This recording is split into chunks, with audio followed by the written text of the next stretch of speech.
تہجد کے بعد ذرا حالات معلوم کرتے کے لیے گلیوں میں چکر لگا رہے تھے. ایک مقام سے دو عورتوں کی آواز آئی. ایک ذرا بڑی عمر کی تھی, ایک چھوٹی لڑکی تھی. اس نے پوچھا بکری نے دودھ دے دیا؟ دے دیا. کتنا دیا؟ کہ ذرا تھوڑا دیا. بھئی مانگنے والے تو پورا مانگیں گے تو اس میں تھوڑا پانی ملا دو. اس نے کہا کہ امیر المومنین نے اعلان نہیں کروایا کہ کوئی دودھ میں پانی نہ ملائے؟ اس نے کہا کون سا امیر المومنین؟ عمر دیکھتے ہیں یا منادی دیکھ رہا ہے؟ تو آگے سے جوان بچی نے جواب دیا کہ ماں عمر نہیں دیکھتا تو عمر کا پروردگار تو دیکھتا ہے. عمر لینا نے بات سنی, واپس آ گئے. اگلے دن تیار ہو کر جب امور مملکت سنبھالنے کے لیے خلافت نمٹانے کے لیے بیٹھے تو ان دونوں عورتوں کو بلا بھیجا. پتہ چلا کہ ایک بڑی ہے اور ایک اس کی بیٹی جوان العمر ہے, مگر شادی نہیں ہوئی. عمر لانو کے دل میں خیال آیا کہ میرا بھی بیٹا جوان ہے, اگر شادی کرنی ہو تو بہو تو ایسی ہونی چاہیے جس کے دل میں ایسا یقین ہو. تو اس بڑھیا سے کہا کہ دیکھو تمہاری بیٹی جوان ہے, میرا بیٹا جوان ہے, کیوں نہ دونوں کا نکاح کر دیں. چنانچہ دونوں کا نکاح کیا. یہ وہ لڑکی تھی جو عمر بن عبد العزیز رحمت اللہ علیہ کی نانی بنی. اس کو بیٹی ملی اور وہ ماں بنی عمر بن عبد العزیز رحمت اللہ علیہ. اب شادی تو ہو گئی. عمر لانو نے ایک دن اس کو بلایا اور اس لڑکی کو کہا کہ دیکھو بیٹی, میں تمہاری ایک ڈیوٹی لگانا چاہتا ہوں. اس نے کہا جی حکم.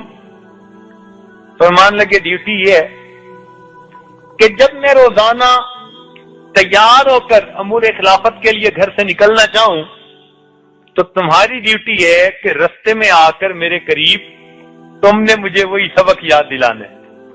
انہوں نے کہا سبق کون تھا؟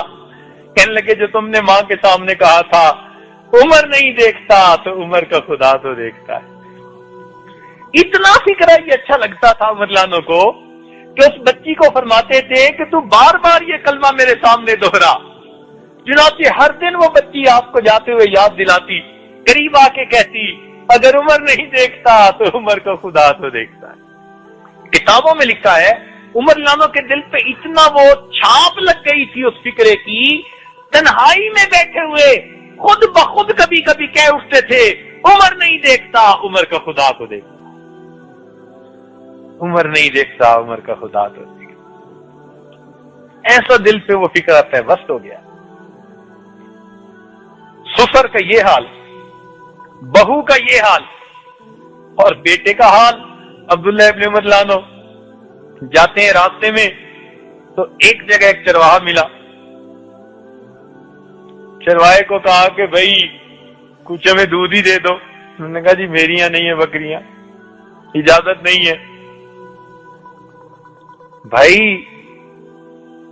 ہم کچھ بنائیں گے, کھانا پکائیں گے, تمہیں بھی کھلائیں گے. انہوں نے کہا جی میرا تو روزہ ہے.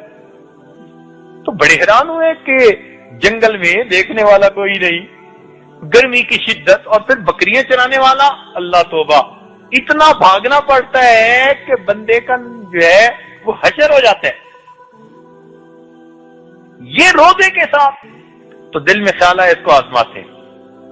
تو اس کو مشورہ دیا آزمانے کی خاطر, بھئی ایک بکری ہمیں بیچ دو, ہم اس کو پکائیں گے, تم بھی افطاری کر لینا, ہم بھی کھائیں گے.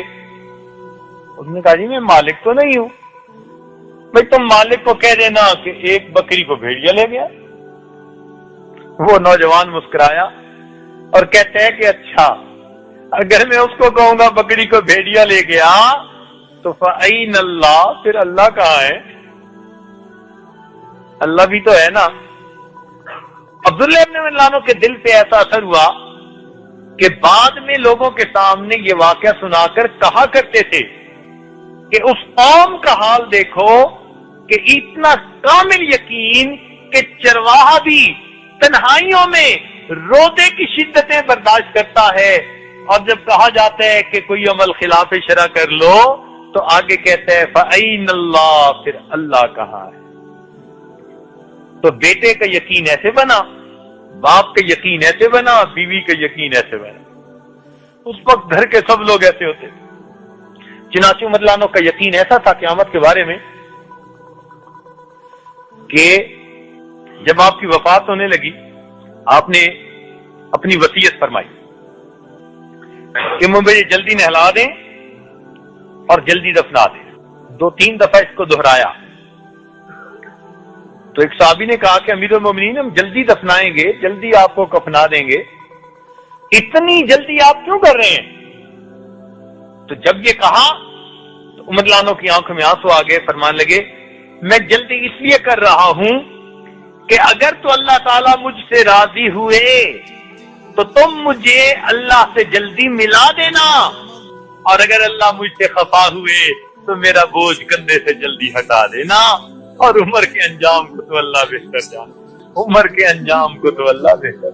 اشرا مبشرہ میں سے تھے، مراد مصطفیٰ لو کان بعدی نبی لکان عمر، یہ فضائل تھے، مگر پھر بھی کہتے ہیں عمر کے انجام کو تو اللہ بہتر۔